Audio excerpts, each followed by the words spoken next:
রঙের উৎসব হোলির প্রাক্কালে বেআইনি আগ্নেয়াস্ত্র সহ এক দুষ্কৃতীকে পাকড়াও করল মালদার মানিকচক থানার পুলিশ। পুলিশ সূত্রে জানা গেছে, ধৃত দুষ্কৃতীর নাম আলবাস রায়, বয়স 23 বছর, বাড়ি পুকুরিয়া থানার নাদাবপাড়া এলাকায়। বৃহস্পতিবার রাতে সে মানিকচকের নূরপুর অঞ্চলে তিওরাপাড়া এলাকায় একটি বেআইনি আগ্নেয়াস্ত্র নিয়ে সন্দেহজনকভাবে ঘোরাঘুরি করছিল।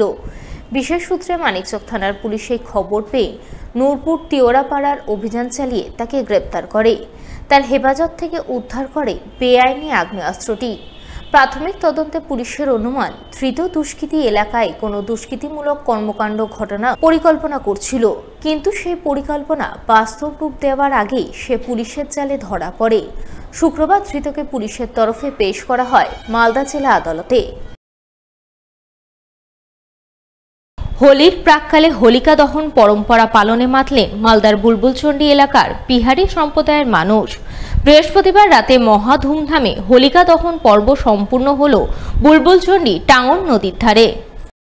পুরাণ অনুসারে রাক্ষস রাজা হিরণ্যকশিপু তার ছেলে প্রহ্লাদের ওপর বিরক্ত ছিলেন, কারণ প্রহ্লাদ ছিলেন বিষ্ণু ভক্ত। তাই রাক্ষস রাজা হিরণ্যকশিপু তার ছেলে প্রহ্লাদকে হত্যার পরিকল্পনা করেন। তার বোন হোলিকাকে নির্দেশ দেন প্রহ্লাদকে নিয়ে জ্বলন্ত চিতায় বসে প্রহ্লাদের ভবলীলা সাঙ্গ করার, কারণ হোলিকার কাছে ছিল অগ্নিরোধী শাল। কিন্তু হিরণ্যকশিপুর সেই পরিকল্পনা সফল হয়নি।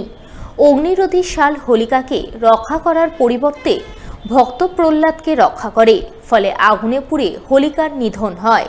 সেই পৌরাণিক ঘটনার অনুসরণ করে দোল পূর্ণিমার আগের দিন অশুভ শক্তির বিনাশ এবং শুভ শক্তির জয় কামনা করে হোলিকা দহন পরম্পরা পালনের রেওয়াজ চলে আসছে। বৃহস্পতিবার রাতে হোলিকা দহন করে নাচ গানের মাধ্যমে সেই চিরায়ত পরম্পরা পালনে মেতে ওঠেন বুলবুলচন্ডীর দেশওয়ালি পাড়ার বিহারি সম্প্রদায়ের মানুষ, যাকে কেন্দ্র করে আনন্দ মুখরিত হয়ে ওঠে বুলবুলচন্ডী টাঙ্গন নদীর ঘাট এলাকা।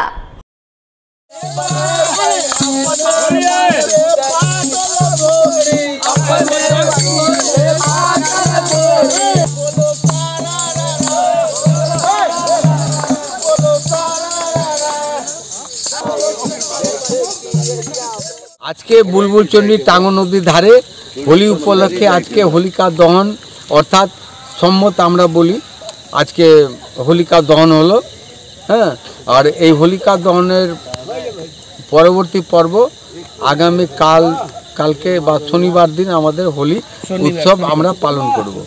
আমাদের বুলবুলচন্ডী বিহারি সম্প্রদায়, হ্যাঁ, আমাদের দেশওয়ালি পাড়া থেকে আমরা সমস্ত বিহারি সম্প্রদায়ের সব যুবক এবং বৃদ্ধ সবাই আমরা উপস্থিত ছিলাম আজকে এই গঙ্গা টাঙ্গন নদীর ধারে।